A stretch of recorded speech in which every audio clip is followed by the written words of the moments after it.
welcome to Expat Your Life. I'm your host Abram with Matt. Today we're going to chat a bit about his experience and his stories here in Vietnam.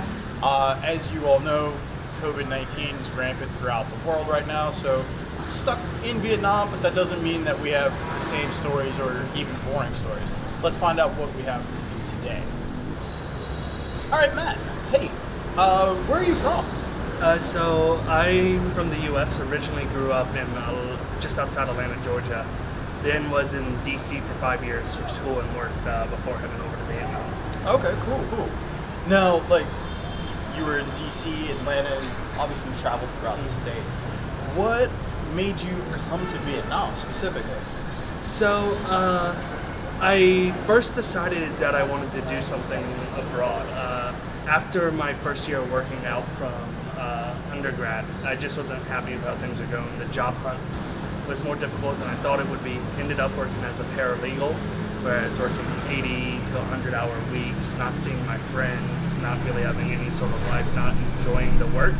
And I had considered teaching English abroad right after undergrad, so I went back to that idea. Then started to do a bit of research and just kind of got a gut feeling about Vietnam, so that was how I started looking at coming over here. Okay, cool. How long ago did you come to Vietnam? Nearly 4 years ago now, end of July 2017. Oh, wow. Okay, so it's been a good 4 years then, I take it. Yes. Nice. So, obviously it sounds like the work part of it was what drove you to make that move. When you finally made the decision to move to Vietnam, what was the first thing that you did? First thing that I did, resigned from my job I had in the States. I needed to get TESOL certified, so I started looking at the options for that. I found a course I could do from within Vietnam, which is what I ended up going with. So there's lots of options to get TESOL certified. The state of the world and now probably need to do it online, but as things normalize, there's lots of cool ways to get certified to teach abroad if that's what you're looking to do. Okay, cool. And then, so you made the first step, you got your TESOL. Did you join a program here and get it here in Vietnam? Yes. So I did join a program here in Vietnam called Explore Asia, which ended up being a great program. It wasn't the cheapest in the world, but learned a lot from it, and it was great doing the TESOL in the place you're going to live, because it was like a month to get used to Vietnam, learn Ho Chi Minh City and all that before I had to actually work in it. Okay. It's difficult to get off the plane and start working, so even though I had to study, it was still like a good entryway, and you never know the connections you make. I ended up working for that company after my first year of teaching, and that was really a way that led to me staying nearly 4 years, that I was able to find opportunities outside of teaching. Okay, excellent. So your time here wasn't spent just as a teacher, you were doing other things. Mm-hmm. Awesome. So that kind of talks about, the opportunities abroad. Do you find that it's easier to find opportunities for employment here and opportunities for business? So, I think I know a lot of people who in small businesses that have been opened up by foreigners here. That's never been my desire, but it definitely does seem something that's possible to do. Employment outside of teaching, I would say it's honestly a little bit more difficult, especially if you're not already here. You could come over here as a teacher, then maybe find the other thing like I did, but at least Vietnam for right now, I think you still need a bit of luck on your side to find something outside of teaching. Okay. Now, do you think maybe the higher qualifications would be easier to find jobs, or do you think it's just being a foreigner? Higher qualifications definitely do help. If you have higher teaching qualifications, you can get fantastic jobs at international schools that are better than just ESL teaching. I know there are opportunities working for foreigners in banks and businesses here if you have the MBA or experience in that field. It's just not as many, and a lot of those expats I've met who work in those fields, it was kind of like internal company transfer, not like they applied for it.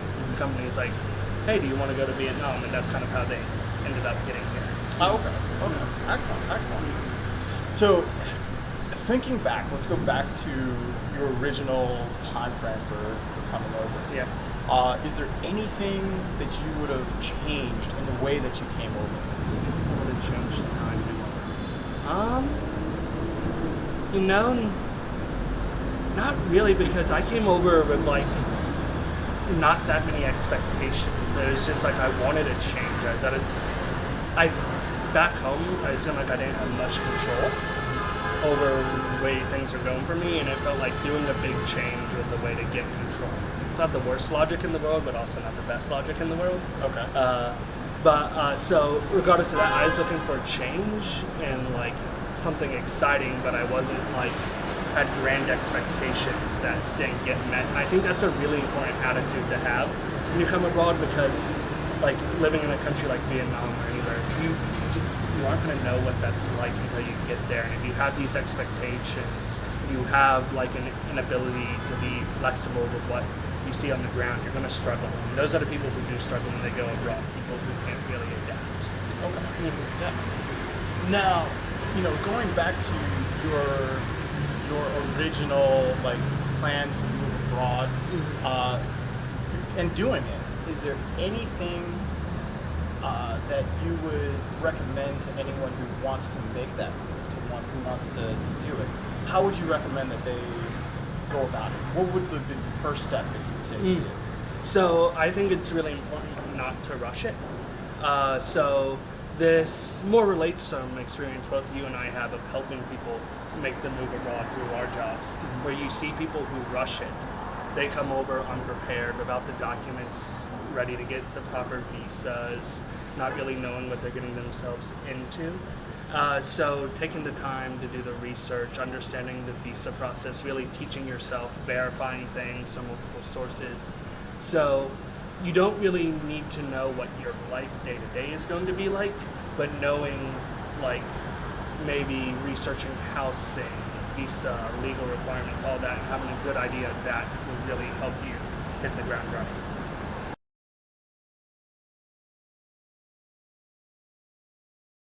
I want to know, like, what are the pros and cons that you see of living abroad?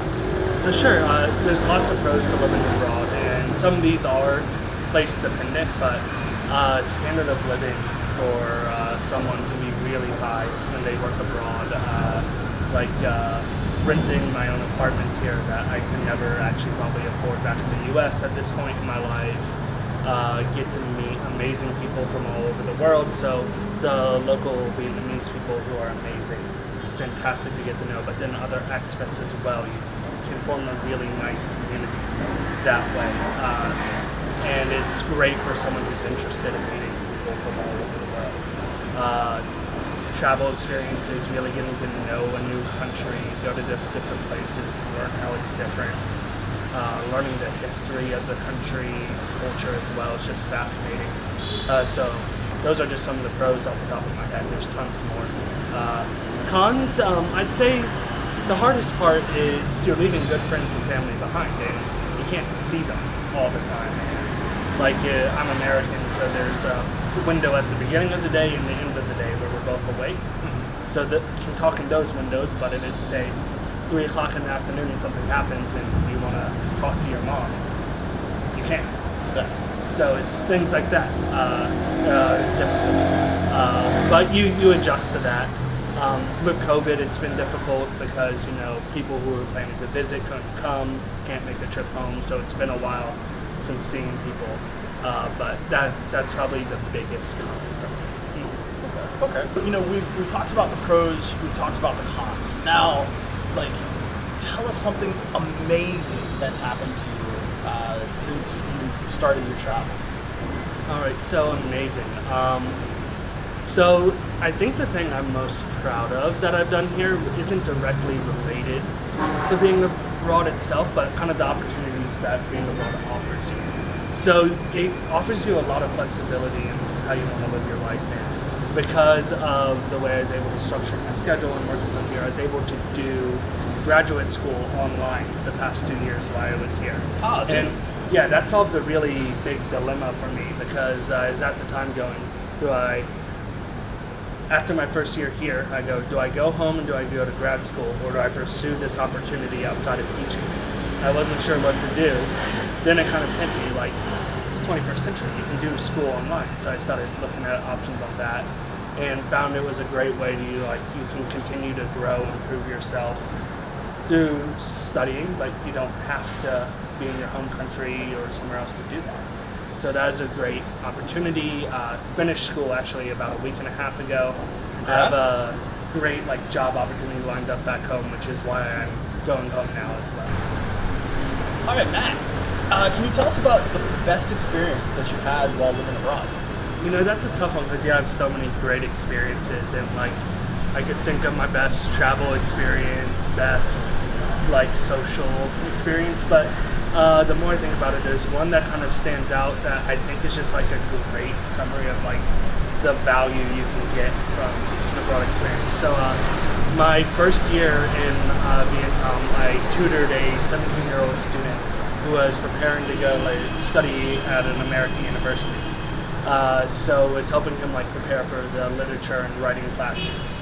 He spoke English very well, but hadn't done anything university level writing before. So it's helping him do that.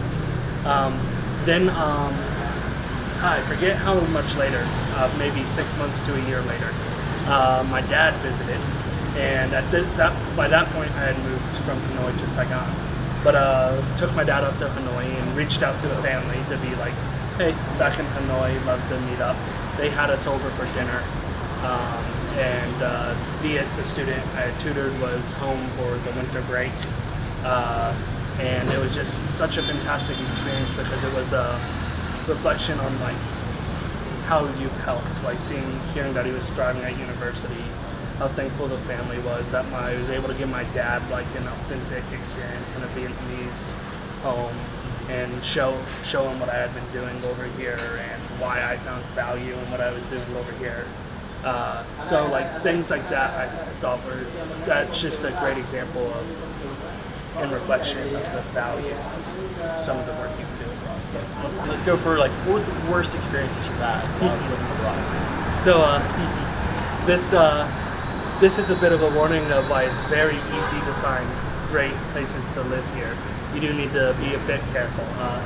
So first place I lived, was super excited. We got this two-story townhome in Hanoi with two roommates that I'd done my Tesla course with. We were all super excited. We go see the place, it seems good, we rent it, great. Then small problems start popping up, it's not as great as we see, so we're getting a little worried. Then our agent that we work with tells us, hey, the landlord's actually sold the property. Oh. So they're willing to give you your deposit back if you can leave in 2 weeks. We have our doubts. So we're okay, that's fine. And if that's how the story ended, it would have been fine, a non-story.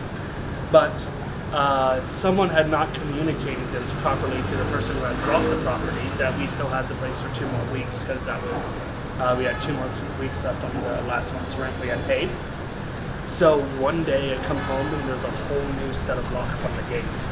And my roommates are locked inside the gate, because there's a gate to a little courtyard where you can park motorbikes before walking up to the house. And I'm locked outside of the gate. Oh, we do not have the contact for the new landlord. He apparently had just come up without anyone noticing, taken off the old locks and put on his locks. Not even checking to see if there were people inside, and somehow didn't know we still had the place. So we're literally, they're locked in, I'm locked out. I'm coming home to get ready to go to work, so I'm am I going to be able to go to work? Because I'm in shorts and a t-shirt. Can't go teaching that. Yeah. And what ended up happening was our house was connected to another house, and a French guy rented out a room in the basement. And he comes out, realizes he's locked in too. And he had been there longer than us, so wasn't panicking, and he just kind of goes, fuck this, goes and gets bolt cutters and just cuts it off. Goes on in, and then we just told the agent, and she's oh my god, and we never heard anything about that again. But that was 2 or 3 weeks in, and just one of those wow experiences. That's an experience to have. I don't know if I would have handled that in any other way either. I probably would have just been freaking out. That's interesting. We've talked about the positive experiences, the negative experiences that you've had here, which, in hindsight, would you say being locked out of your home was that bad? No, it's funny. Of course, of course. All right, excellent. So we'll move on, and we've talked about your best experiences, we've talked about your worst experiences. Now, what I kind of want to do is, think hypothetically. You have a friend or a family member who comes to you and says, "You've lived abroad. What would you tell me? I want to live abroad. I want to move abroad. How would you help that person? What would you do to inspire them? What would you tell them?" So my advice to anyone thinking about moving abroad kind of stems from advice my mom once gave me. And it wasn't related to moving abroad.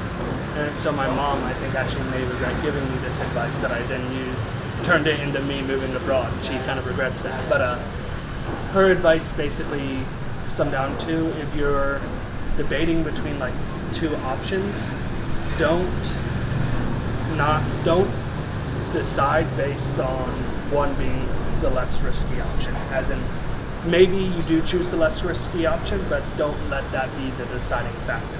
Okay. Don't let fear be the deciding factor. So if you're thinking about making a big change, but you're like, that is a big change, I'm worried about the unknown, it's definitely the riskier move.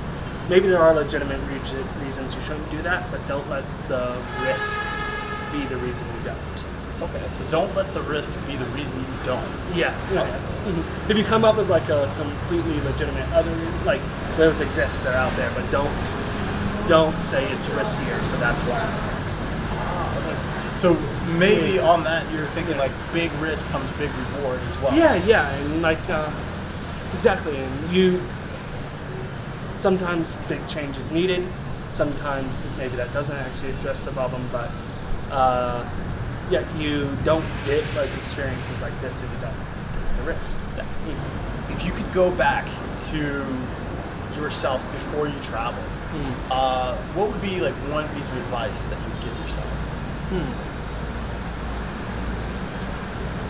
It's a good one. So I think the piece of advice I'd give myself, and I did learn this, but it would have saved me time if I didn't have to learn it, was just when you come to a place, especially Vietnam, or really any foreign country you live, there's going to be so much that's outside your control. And if you stress about it, you're not going to be able to adjust, not going to be able to thrive there. So you just really have to learn how to take a deep breath, recognize what's in your control and what isn't, and you can only control what you can't. Only controlling, knowing what to control, knowing what you can control. That I think that'd be big in life in general. Oh yeah, no, definitely. In your ending your 4 years of living abroad, is there anything in the 4 years that you are excited about, or is there anything that you see for your future coming up now that you're leaving and you're returning back to your own country, back to the U.S.? Is there anything that you're taking with you that you think you've grown just based on travel? Oh, for sure, definitely. So several things. One, I've touched on this a bit already, but just learning how to know what you can control and what you can't control. I was terrible at that. And things weren't going the way I wanted them to go, and that's what led me to come out here. And I think it maybe is the most important thing I learned by being over here. Then I also learned from teaching before I go into whatever, I had an idea when I finished this undergrad at 22, 23 years old, that I need to be doing some big, crazy policy work to enact change, that positivity. That's what I want to do in my life. Whereas, the area you see and feel change is on the small person-to-person level. And I saw that in teaching, seeing the rewards of helping students out, seeing them improve, seeing them get new opportunities. So I now, even though teaching isn't what I see myself doing long term, I know I don't need to pursue that pristine career. I need to just do something that is challenging work where I get to help people. Even you and me in our jobs where we help people come to Vietnam. It was rewarding because we were helping people achieve a goal, right? So I learned that, which was super valuable. And then finally, I think I'm just a lot more confident. You gain a lot of confidence in putting yourself in a difficult situation of learning, work, live, adapt abroad, where you're really a lot more alone at times than you ever are in your home country, especially in the beginning. And you sometimes it's sink or swim, and you do see people sink, but the rewards are fantastic if you figure it out and can really gain a ton of confidence. I saw this when I was doing the interviews for positions that I'm going back to. Just felt so much more confident expressing myself in interviews, conveying why they should hire me, that it wasn't like, I think you should, like, no, here's why. And a lot of what I was talking about was things I learned here. And I ended up having 3 job offers to choose between, and I really do think it's not necessarily because of even skills I learned here, but like confidence, I think. I just want to see if there's any words of inspiration that you have for anyone who's thinking about making this journey, or anyone who's got it in the plans, or just somewhere in their pathway of making that first step. What would be something that you would say to help inspire or motivate them to actually do it? No, I've mentioned it already. It's definitely important to do the research, to know what you're getting yourself into. But at a certain point, you got to trust your research and jump off that cliff and just do it. Book the flight, apply for the job, accept, get the visa application in. You just gotta, you'll do it, and then you'll feel really good about it. You'll be like, oh yes, okay, it's in motion. Just if you're thinking about it, it's really kind of telling you you're not coming up with a reason why not to do it. You're just maybe a little worried about actually doing it. The actual execution. Yeah. So if you've been thinking about it and you can't think of the good enough reason why not to, then just do it. All right. Well, thank you very much for watching this far. This is Matt, and I'm Abram. This is Expat Your Life. If you like this content, please hit the like button. And if you want to see more of this, hit that subscribe button and hit the bell for notifications. We'll be doing this and releasing videos once a week, so keep in tune and see what other stories we have out there. Until next time, travel safe.